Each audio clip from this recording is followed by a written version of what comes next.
Juízes capítulo 4. Abram as suas Bíblias. Quero agradecer a Deus por essa oportunidade. Agradecer a pastora Melita pelo carinho. A gente sabe que dia de festividade costuma ser cultos que ficam marcados, né, na vida da igreja, na vida de quem vem. E eu agradeço pelo carinho de ter sido escolhida para trazer a palavra do Senhor nessa tarde. Juízes capítulo 4. Quero louvar a Deus também pela vida da minha família, que está aqui comigo hoje, minha mãe, meu esposo, minhas filhas, meu irmão, meu cunhado, os meus sobrinhos. Quero louvar a Deus pela vida deles que estão sempre comigo. Glória a Deus. Vou ler apenas alguns versículos. Na leitura oficial nós já lemos o texto, então eu quero chamar a atenção de vocês apenas para alguns versículos. Nós vamos ler o versículo 1, que diz assim: E os filhos de Israel fizeram novamente o mal aos olhos do Senhor quando Eude morreu. Verso 3: E os filhos de Israel clamaram ao Senhor, pois ele tinha 900 carruagens de ferro, e por 20 anos ele oprimiu poderosamente os filhos de Israel. E Débora, uma profetisa, esposa de Lapidote, julgava Israel naquele tempo. E ela habitava debaixo da palmeira de Débora, entre Ramá e Betel, no monte Efraim. E os filhos de Israel subiam até ela para juízo.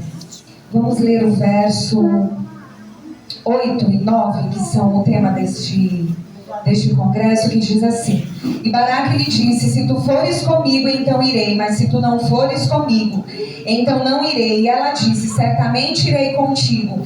Todavia a jornada que tu empreendes não será para a tua honra, pois o Senhor venderá Sísera à mão de uma mulher. E Débora se levantou e foi com Baraque até Quedes.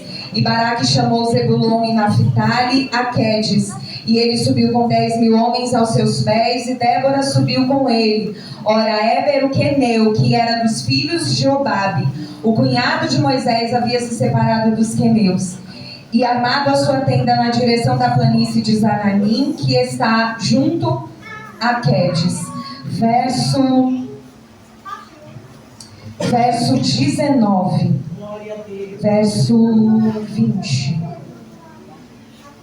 Ele voltou a dizer-lhe: Põe-te de pé à porta da tenda, e será que quando qualquer homem vier e te perguntar: Há algum homem aqui? Tu dirás: Não.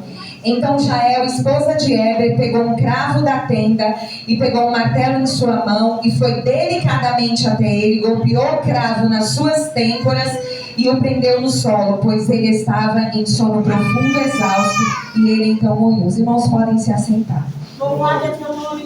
Essa é uma das minhas histórias bíblicas preferidas.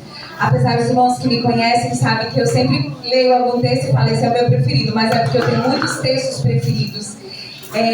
Quando nós lemos a Bíblia Sagrada, nós vamos ver uma delicadeza de Deus em incluir as mulheres no plano de muitas histórias. Nós vamos ver livros bíblicos que trazem o nome de mulheres. Nós vamos olhar para a genealogia de Jesus, vamos encontrar de estrangeiras a mulheres improváveis. E o Senhor sempre fazendo questão de destacar o nome de mulheres. E nessa história o Senhor não usa uma mulher, mas Ele usa duas. Isso porque a gente vai se sentir empoderada, né, como o mundo diz, para a gente se achar? Não. porque o Senhor usou mais homens na Bíblia Sagrada do que mulheres. Mas é para que nós mulheres que estamos aqui, especialmente nessa festividade de mulheres, não venhamos a nos esquecer que assim como o Senhor conta com vocês homens, Ele também conta conosco mulheres para uma grande obra. Então sinta-se feliz, o Senhor te trouxe aqui nessa tarde, porque Ele também quer usar você na sua grande obra. Existe um fato interessante que eu observei na Bíblia Sagrada, que todas as vezes em que, pelo menos na maioria das vezes, em que o Senhor queria falar com homens, o Senhor, Ele convida este homem para fora. A Bíblia vai dizer que quando o Senhor quer usar Abraão, Ele chama Abraão: Abraão, sai do meio da tua terra, sai da tua parentela, por causa de algo grande que o Senhor queria fazer na vida de Abraão. Mais para frente nós veremos o Senhor convidando: Abraão, sai da sua tenda, porque eu quero falar contigo. Mas novamente nós vamos ver a delicadeza do Senhor quando vai falar com as mulheres. Ele não chama as mulheres para saírem do seu lugar, Ele vai até elas para conversar com elas. A respeito disso, nós vamos ver que o Senhor se apresenta a Maria na sua casa para dizer para ela que ela daria luz ao homem mais importante deste mundo, que era Jesus. Quando nós vamos ver a história de Agar está no deserto, fugindo da sua senhora, e o Senhor se apresenta a ela aonde ela está. Nessa história, nós veremos Débora debaixo da sua palmeira, julgando as causas do povo, e Deus a usa lá, debaixo daquela palmeira. Quando nós vemos a Jael, que é a outra mulher dessa história, nós veremos ela sendo usada por Deus dentro da sua tenda. Então, o que eu quero dizer para vocês, mulheres que estão aqui: não precisa se preocupar em abandonar a vida de vocês, em sair de onde vocês estão, porque é na beira da sua pia que Jesus vai te encontrar, é lavando a roupa no teu tanque que Jesus vai te encontrar, é tirando aquela folhada de pão do fogão que Jesus vai te encontrar,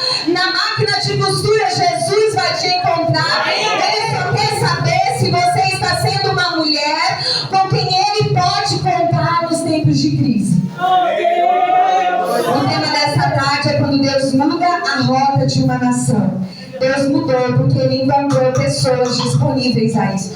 E vocês homens também não precisam ficar tristes. O Senhor só quer olhar e ver em você alguém disposto a ser aquele que Ele vai usar para mudar a rota da tua casa, da tua família, do teu próprio testemunho. Porque muitas vezes a gente olha para nós mesmos e pensa: eu não tenho nada de bom que Jesus possa usar. A Bíblia vai nos mostrar em Isaías, que Isaías, quando teve uma visão da glória de Deus, a Bíblia vai dizer que ele era um homem de impuros lábios, que habitava no meio de um povo de impuros lábios também, e bastou um toque do anjo com a brasa viva na sua boca para que a partir daí o seu pecado fosse tirado, a sua iniquidade fosse perdoada. Não sei como você chegou aqui nessa tarde, mas um toque pode mudar a sua vida e você passar a ser um ganhador, uma ganhadora de almas.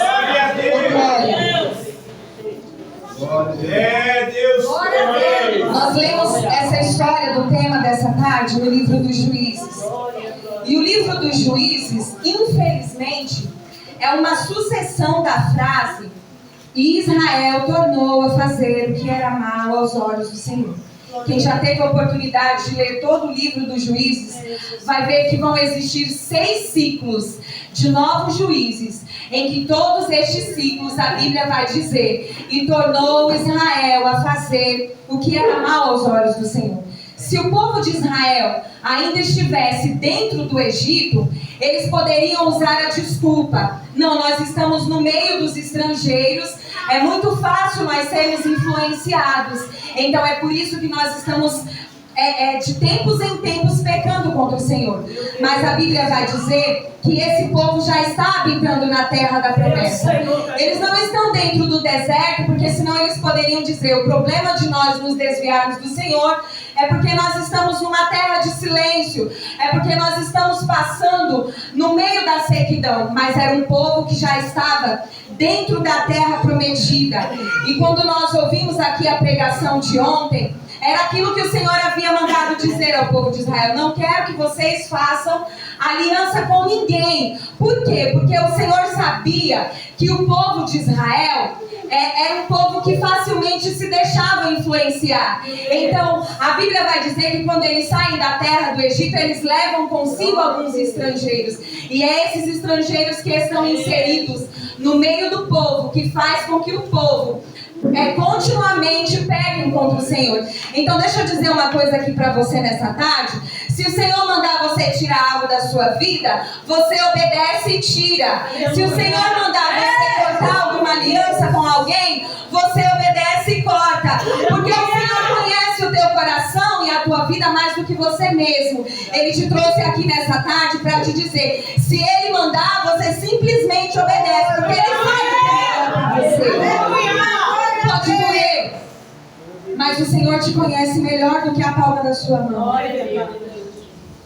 Neste tempo, Deus levanta Débora. O versículo que nós lemos no começo do capítulo vai dizer: e era neste tempo que Débora era a juíza daquele povo. Que tempo era este? Que tempo era este que Débora liderava? Era um tempo de opressão. A Bíblia vai dizer que por 20 anos eles estão sendo reféns dos cananeus. 20 anos é muito tempo. 20 anos dá para construir uma boa história. E era este tempo que Deus levantou Débora. Era um tempo onde as pessoas de bem tinham que se desviar do caminho que era a rota normal, porque se eles fossem por este caminho, corria-se o risco deles serem assaltados, terem a sua vida tirada. Era este tempo em que as mulheres não tinham vez, porque quando nós olhamos a Bíblia Sagrada, nós vamos ver os livros na ordem cronológica. Vai vir Gênesis, a gente vai ver Jó, a gente vai ver Êxodo, Número, Deuteronômio, a gente vai ver o livro de Josué. Não tinha nenhuma mulher sido levantada ainda naquele tempo para ser alguma coisa de liderança no meio do povo. Que tempo era este? Um tempo em que ainda não haviam reis, e o costume do povo era o costume tribal. Então Deus levanta Débora neste tempo. Eu gosto muito do livro de Esther, capítulo 4, no verso 14, quando Mardoqueu olha para Esther e fala: Esther, se você não se levantar, socorro e livramento virá de outra parte. Mas será que não foi este o tempo em que Deus te levantou como rainha para prover livramento? Eu não sei se você está esperando ter uma situação favorável na sua vida para se levantar. Se não levantar agora, Deus levanta outro. Mas seja alguém com quem Deus pode contar no tempo de crise. O Senhor está chamando a mim e a você para sermos agente de milagre nesse tempo de crise. Aí nós vamos ver aqui o verso 4. O verso 4 vai dizer assim: e Débora, uma profetisa, esposa de Lapidote, julgava a Israel naquele tempo. Então nós vamos ver que Débora, ela tem um nome, Débora tem um ministério. Aleluia! Glória a Deus! Aleluia! Pode ser uma pergunta. Deus abençoe.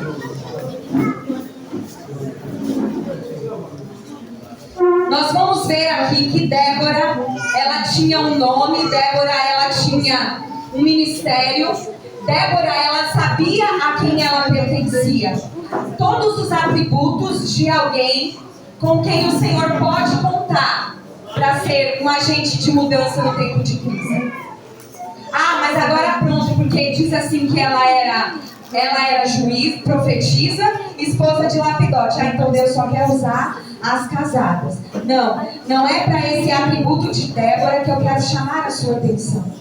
Antes de qualquer outra coisa que Débora viesse a ser, a Bíblia vai dizer, e se nós lermos diversas versões bíblicas, nós veremos que a Bíblia vai chegar na seguinte ordem: Débora profetiza. Antes de esposa, ela era serva.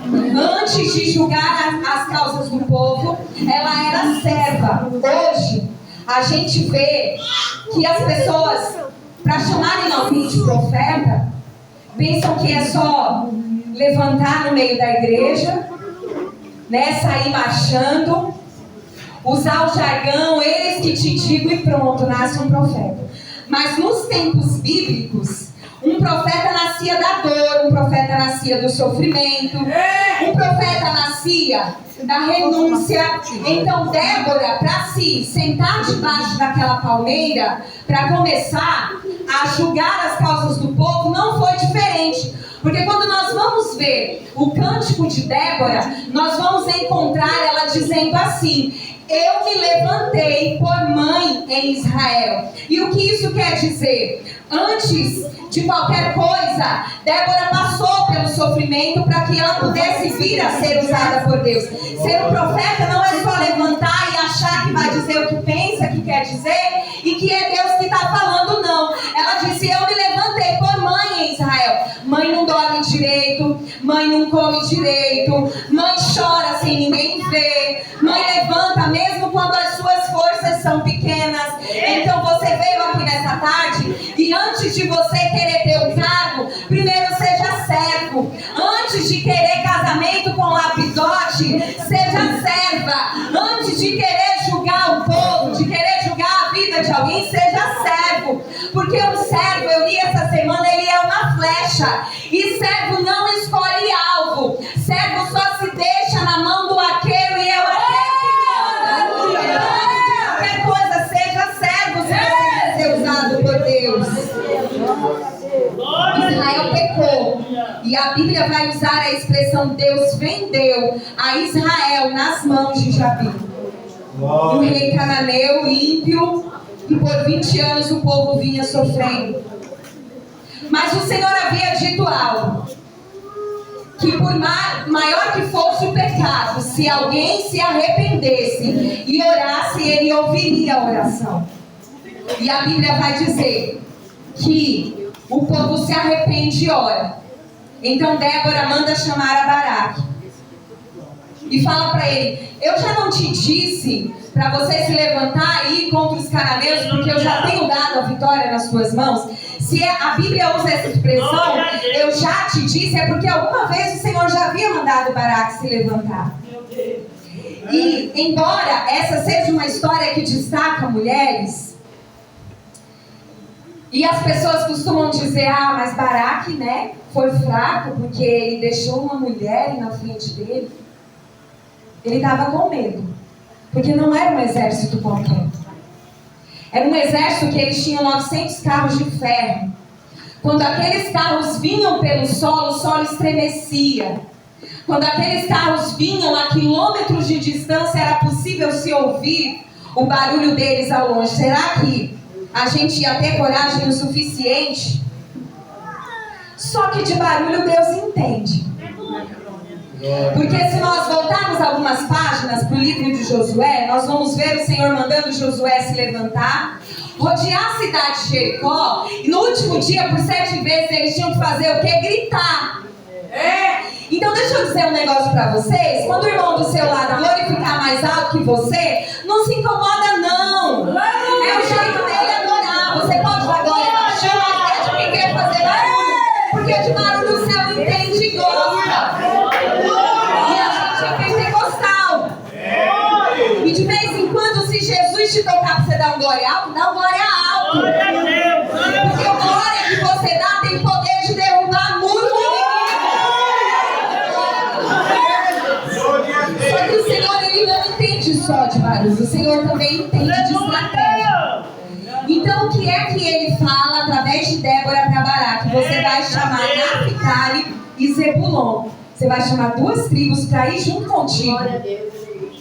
E se nós formos olhar as bênçãos de Jacó sobre as tribos, nós vamos encontrar Jacó abençoando a tribo de Zebulon e dizendo assim: Zebulon, você vai chupar a abundância dos mares, você vai ser grande no mar. É isso que a Bíblia vai dizer. Então, o que o Senhor manda agora Débora dizer a Baraque: chama Zebulon, porque de mar Zebulon entende.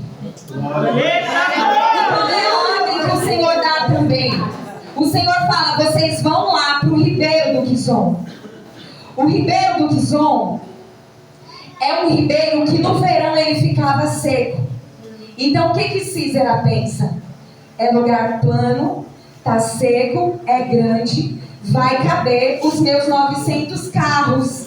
Então é para lá que nós vamos. Mas a estratégia do céu era diferente. O Císera estava se sentindo seguro de levar o povo para o Ribeiro do Quizon. Mas o que ele não contava é que o Deus do céu tinha um plano melhor que o dele. Então, de repente, a chuva vem e transborda o Ribeiro do Quizon. E agora, Israel está tudo bem, porque Israel tem Zebulon, que é perito no mar. Mas e Císera, com a glória dos seus carros, como ele era conhecido, todo mundo atola naquele ribeiro. E de repente, o comandante, que era o Císera, que tinha que ficar até o fim da peleja, ele fala: o quê? Pega pra que te quero. Ele, desce do carro e foge e vai embora. E a Bíblia vai dizer que o povo de Israel, o exército de Israel, dá cabo de todo mundo. E naquele dia, a vitória sobre o exército foi do povo de Israel. Porque o plano da terra pode ser um, mas o plano do céu para a tua vida é diferente. Eu vou dizer um negócio para você. Talvez você ache que precisa fazer muito para Deus te usar, mas Deus vai te usar do jeitinho que você é. Quando Ele precisar que você mude alguma coisa, Ele vai mandar muito isso aqui. Mas enquanto isso, se preocupe em ser alguém que Deus vai usar do jeito que você é. Tem irmã que vai orar batendo o pé, tomando o sangue de Jesus. Mas tem irmã que vai orar na madrugada em silêncio no seu quarto. Deus vai usar do mesmo jeito. Ah, mas eu sou doido demais. Precisa de uns doidos na casa do Senhor para segurar os endemoniados. Ah, mas eu sou calminho demais. Precisa de calmo para apaziguar as tempestades. Jesus vai te usar do jeito que você é. Glória. Aí Císera abandona o seu carro e corre. E ele vai para onde? Na história nós vemos, ele vai para a tenda de Jael. Quem é Jael? Jael é a esposa de Éber. E quem é Éber? Éber é um queneu que saiu do meio do seu povo. E por ele ter parentesco com Moisés, ele se sentia à vontade para estar no meio do povo de Israel. Então, Éber tem amizade com o povo de Israel. Ele constrói a sua tenda nos limites da terra de Naftali. Mas por outro lado, ele também tem aliança com o rei Jabim, que é o rei dos cananeus. Então nós estamos aqui vendo um homem que transita livremente pelos dois ambientes. Se ele quiser estar no meio do povo de Israel, tá tudo bem. E se ele quiser ir lá para o meio dos cananeus, também tá tudo bem. Por quê? Porque ele é neutro. Aí, como diria a Lívia, o pau tá quebrando lá no vale. Ele tá lá na tenda dele. Sou amigo dos dois, não tem nada a ver com isso. Vou ficar aqui no meu cantinho. Só que eu vim aqui nessa tarde para dizer para vocês que o céu não trabalha com neutralidade. Ou você é de Deus ou você não é. Ou você é do reino ou você não é. Porque não se pode servir a dois senhores. Eu preciso dizer um negócio aqui para vocês que Deus colocou no meu coração e eu não gosto de pregação de chamar atenção. Mas não tem como hoje todo mundo tá aqui de uniforme de crente e quando chegar no meio do ano, que a gente sabe que começa os arraial das festas juninas, a gente botar o xadrez e dançar quadrilha. Não tem como. Não tem como chegar dia 31 de outubro, você não saber se dá uma Bíblia pela reforma protestante pro teu filho, ou se você vai vestir ele lá daquela vandinha maldita e mandar ele fantasiado pra escola. Porque o céu não trabalha com neutralidade. Jesus nos trouxe pra gente tomar um partido. Ou tu é do céu ou não é. Chega desse negócio de a gente servir a Deus de qualquer jeito, achando que a gente pode fazer um pouquinho aqui, porque não tem nada a ver. De nada a ver, o inferno será cheio. E eu não vou pedir desculpa por falar isso aqui pra vocês. O céu não trabalha com neutralidade. Não vai no ambiente pensando que você pertence aos dois lados. Em cima do muro nós não podemos ficar. Porque tem gente que pensa que em cima do muro nem é aqui, nem é acolá. Mas o muro já é do diabo. Quem está no muro pode ser puxado para baixo rapidinho. E a gente é de cima. A gente não quer negócio. O céu não trabalha com neutralidade. Nós cima. Aleluia.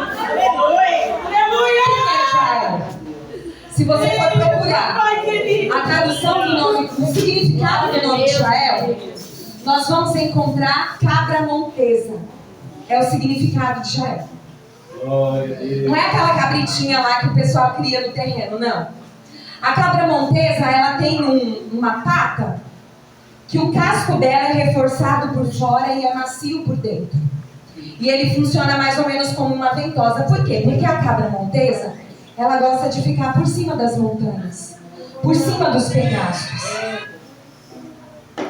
E nisso, Jael, o significado do seu nome vai se assemelhar com Débora. Porque quando nós lemos quem é Débora, a Bíblia vai dizer que os filhos de Israel subiam para irem a Débora a juízo. Eles subiam a Débora para que julgasse as suas causas. Então são duas mulheres, uma cujo significado do nome traz algo do alto e a outra que de fato estava no alto. E aí vocês já pensam assim, né? Quantos de nós não já ouvimos? Ah, lá vai ela só porque é crente, lá vai ele só porque é crente se achando. Lá vai ela só porque é a esposa do pastor, lá vai ela só porque é a dirigente. Se eles soubessem o quanto isso tem custado você, mulher de Deus. Porque quem está no alto é a pessoa que antecipa o perigo antes das coisas acontecerem, porque ela está lá de cima, ela está vendo as coisas acontecerem. E quando a gente fala sobre isso, a gente não está falando sobre status de alguém que está no topo. A gente está falando de alguém que tem pago um preço para ter a visão espiritual aberta. Só Deus sabe o quanto isso tem te custado para ter a visão espiritual aberta dentro da tua casa. O quanto de lágrima você tem derramado. Isso aqui não é só para mulheres, é para homens também. Deus sabe o quanto tem te custado ser alguém que está em cima protegendo a tua casa. Eu até algumas irmãs aqui conhecem, a gente tem um propósito de intercessão, que a gente colocou o título de Altar da Primeira. Toda primeira semana do mês, durante o dia do 1 ao 7, nós oramos. E hoje é um grupo online, no WhatsApp, e nós temos orado por cerca de 60 mulheres. Do dia 1 ao 7, todos os meses. Vai completar agora, acho que 9 meses. E só Deus sabe que na semana do propósito é a semana que eu menos consigo dormir. É um peso tão grande. É verdade. Que eu me deito a maioria das vezes de hora em hora. Sabe quando você acorda e parece que tem alguma coisa assim, não dorme não, te sacudindo? É a semana onde na maioria das vezes as minhas filhas mais têm pesadelo. É a semana onde a maioria das vezes eu fico com o meu corpo enfermo. Porque só Deus sabe o peso de alguém que carrega a intercessão pela tua casa, pela tua família, pelo teu marido, pela tua esposa. É esse topo que Débora está. É o topo por onde Jael transita. Porque quem está no alto é a pessoa que sente o vento soprando mais forte. Meu Deus, E é esse tipo de pessoa que Deus quer contar. Gente que tem coragem de ficar no topo. O topo que não tem a ver com se aparecer, mas que tem a ver com sentir o vento batendo mais forte. Quem está no alto, algo que se coloca no alto é mais fácil de se visualizar. Então quando você é a coluna da tua casa, quando você é a pessoa da tua casa que está no alto, todo mundo vai olhar logo para você. Quem está no vale, muitas vezes perdido, vai olhar para quem? Para você. Então a gente não pode chutar o balde, a gente não pode reclamar, a gente não pode murmurar, porque sempre vai ter alguém de olho na gente. Aí lá vem o comandante Císera, corre para a tenda de Jael. Ele não pergunta assim: ei, teu marido está indo contigo? Teu marido está aí dentro da tua tenda? Teu marido está com você? Ele só fala: ei, mulher, vou me deitar, estou com sede, estou com sono, vou dormir. Você fica na porta, vigiando. Se alguém aparecer, você fala: não tem ninguém aqui não. Está no topo. É vigiar o sono dos outros enquanto você mesma não pode descansar. Estar no topo é solitário, porque ninguém quer. Quem tem juízo não quer não, gente, ficar orando pelos outros e ser retaliado. Mas o céu precisa de agentes que sejam modelo de transformação na rota da nossa nação. O céu precisa de você para a mudança da tua casa, da tua família. Não desiste não. É solitário, mas muitas vezes nós precisamos entender que solitário não é a mesma coisa que solitude. O que é solitude, irmã? Esse negócio que eu nunca ouvi falar. Uma pessoa solitária é alguém que olha ao seu redor e não vê ninguém, certo? Uma pessoa solitária é aquela que muitas vezes está rodeada de muitas pessoas, mas não encontra alguém que compartilhe o mesmo ideal que o seu. Mas a solitude é você entender que você tem um chamado grande demais. E às vezes você vai ter que se separar por causa daquilo que o Senhor colocou nas suas mãos. Porque só se separando é que você é capaz de ouvir o que Ele quer de você com clareza. O corpo é solitário. Glória a Deus. Ser do alto é saber que vai ter dia de angústia tão grande que você vai olhar lá para o vale onde todo mundo está reunido e vai achar aquele vale atraente. E aí a sua vontade vai ser o quê? Descer. Para não ter que carregar o peso da responsabilidade de ser a pessoa para quem todo mundo vai subir para pedir socorro quando precisa. Mas nós viemos aqui nessa tarde, através dessa palavra muito simples, para eu te dizer, não desce não. Aleluia. Aleluia. Porque o Senhor que te chamou para este negócio não chamou você para ser do plano. Ele chamou você para ser do alto. O alto pode ser duro, mas tem esconderijo do Altíssimo para você lá no alto do Altíssimo que Ele está cuidando de você. Não desce não, não pede para o Senhor, tira essa cara de mim, Deus. Deus me deixa descer, não desce não, pede para Ele fazer os teus pés mais fortes. Ele está aqui para te dar estratégia para fazer os teus pés mais fortes. Não pede para descer. Oh, glória! O céu te trouxe aqui nessa tarde para te dizer: não confunda cansaço com vontade de desistir. Deus vai levantar Débora na tua vida. Deus vai levantar Jael. Para que quando você quiser dormir um pouquinho, vai ter alguém de guarda na porta da tua tenda. Este congresso é das Déboras. Deus está levantando Déboras e Baraques para a tua vida. O cântico depois não é só o cântico de Débora, é o cântico de Débora e de Baraque. Porque quando se tratava de estratégia vinda de Deus, Débora falava.